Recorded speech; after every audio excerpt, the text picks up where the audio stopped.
வணக்கங்கனது தஞ்சாவூர் மண் செம்ம சூப்பரான டிஃப்ரெண்ட்டான ஒரு பிரியாணி தான் பார்க்க போகிறோம். ஆமாங்க, முருங்கைக்காய் பிரியாணி. நம்ம பாக்கியராஜ் ஃபேமஸ் படுத்தி விட்ட அந்த முருங்கைக்காய் பிரியாணி தான் மட்டன் பிரியாணி ஸ்டைலில் செய்ய போகிறோம். பிரியாணிக்கு தேவையான எல்லா பொருளுமே என் பொண்டாட்டி எடுத்து வச்சுருக்கா. நம்ம இதுக்கு யூஸ் பண்ணியிருக்க அரிசி வந்து சீரக சம்பாவோ பாசுமதியோ 24 கேரட்டுங்க. ஆமாம், இதில் தான் இந்த பிரியாணி செஞ்சால் அற்புதமாக இருக்குன்னு என் பொண்டாட்டி சொல்ல ஓகேன்னு சொல்லிட்டு அதில் 1 கிலோ வாங்கி கொடுத்துட்டேன். தேவையான பொருள் எல்லாமே எடுத்து வச்சுருக்கேன், அதை நீங்களே பார்த்துக்கலாம். அதுக்கு நம்ம யூஸ் பண்ணுற எண்ணெய் சுத்தமான கடலெண்ணெய். இந்த பிரியாணிக்கு நம்ம யூஸ் பண்ணுற எண்ணெய் சுத்தமான கடலெண்ணெய், அதோடு சேர்த்து கொஞ்சோண்டு நெய். அவ்வளோதான், டப்பா காலி. அம்மா நீங்கள் வீட்டில் ரெடி பண்ணி வச்சுக்கோங்க. நெய் முடிஞ்சிருச்சு. அடி டப்பா உருக்கி ஊற்றிருக்கேன். அப்படியே பாருங்கள், அந்த முருங்கைத்தலையோடு அந்த அந்த வீட்டில் காய்ச்சிற நெய்யினாலே ஒரு ஸ்மெல் ஒன்று வரும் பார்த்தீங்களா, சொல்ல வார்த்தையே இருக்காது. பட்டை, கிராம்பு, ஏல, லவங்கம், பிரியாணி பூ, இந்த குச்சிக்கு பேர் தாங்க எனக்கு என்னன்னே தெரியல. எல்லாமே போட்டு நல்லா பொரிய விட்டுட்டு வெங்காயம் ஒரு 1.5 வெங்காயம் 1.5 தக்காளி எடுத்துருக்க. தேவையான அளவு காரப்பொடி, கொஞ்சோண்டு உப்பு. நம்ம யூஸ் பண்ணியிருக்க இது சில்லி பவுட்ரு காஷ்மீரி சில்லி. ஆமாம், வெங்காயத்தை எப்போதும் ரொம்ப பெருசாகவும் இருக்காமல் சிறுசாகவும் இருக்கும், ஒரு மீடியம் நறுக்கி உள்ளே போட்டு நல்லா கோல்டன் ப்ரௌன் கலர் வர வரைக்கும் நல்லா வதக்கணும். அது வதங்குற நேரத்தில் ஃப்ரீயாக தட்டுற அந்த லைக் பட்டனையும் சப்ஸ்கிரைப் பட்டனையும் தட்டி விட்டு ஃப்ரீயாகவே ஷேர் பண்ணிக்கலாம் அந்த வீடியோவை. யாருமே எதுவுமே காசு கேட்க மாட்டாங்க. நம்ம சேனல் இது என்னோடய சேனல், நம்மளோட சேனல். ஆமாம், நம்ம சேனல் வர்றதுக்கு நீங்கள் ஒரு சப்ஸ்கிரைபராக இருந்து நீங்கள் ஒரு வழிவகை செஞ்சீங்கன்னா இன்னும் சூப்பராக இருக்கும். ஒரு கொஞ்சம் காலமாகவே 18,000லேயே இருந்துகிட்ருக்கு சப்ஸ்கிரைபர். ஏறவும் மாட்டேங்குது, ஒன்றும் மாட்டேங்குது. அதுவும் கொஞ்சம் மன வேதனையாக இருக்குது. ஒரே ஒரு பச்சை மிளகா நம்ம யூஸ் பண்ணிக்கிறது, 1 டம்ளர் அரிசி, அப்படியே ஒரு 2 தக்காளியை, அதே மறுபடியும் சொல்கிறேன், தக்காளி நல்லாயிருக்கும், உள்ள புழு இருக்குது, பார்த்து வெட்டி போடுங்க. தக்காளி நல்லா பலபலன்னு இருக்குன்னு சொல்லி அப்படியே அரிஞ்சு அப்படியே போட்டுறாதீங்க.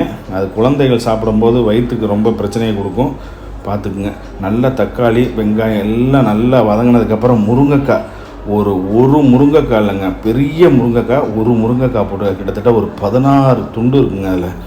ஆமாம், கொஞ்சம் பெருசாகவே இது பண்ணிக்கோங்க. இதுக்கு போடும்போது ரொம்ப பிஞ்சான முருங்கைக்காய் பார்த்தீங்கன்னா, முத்ததும் இல்லாமல் பிஞ்சும் இல்லாமல் ஒரு மீடியமான ஒரு முருங்கைக்காயை போட்டுக்கிட்டிங்கன்னா இன்னும் சூப்பராக இருக்கும்.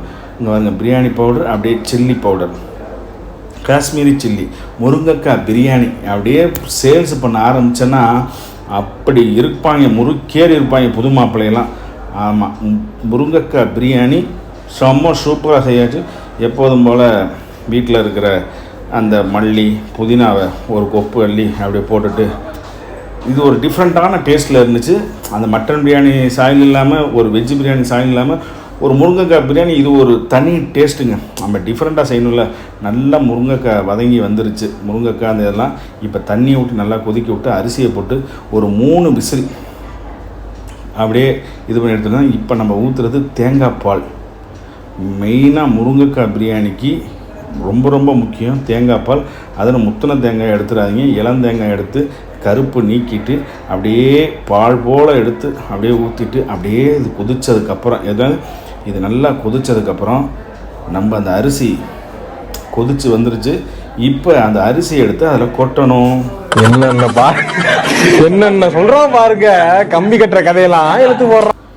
இது மாதிரி கல்யாணம் ஆன புதுசில் அப்படியே மாப்பிள்ளைகளுக்கு செஞ்சு கொடுத்தா அப்படியே முறுக்கேறி இருப்பாங்க. இந்த மாதிரி பிரியாணிலாம் போட்டால் எப்படி தெரியுமா ஒரு வெட்டுவாங்க.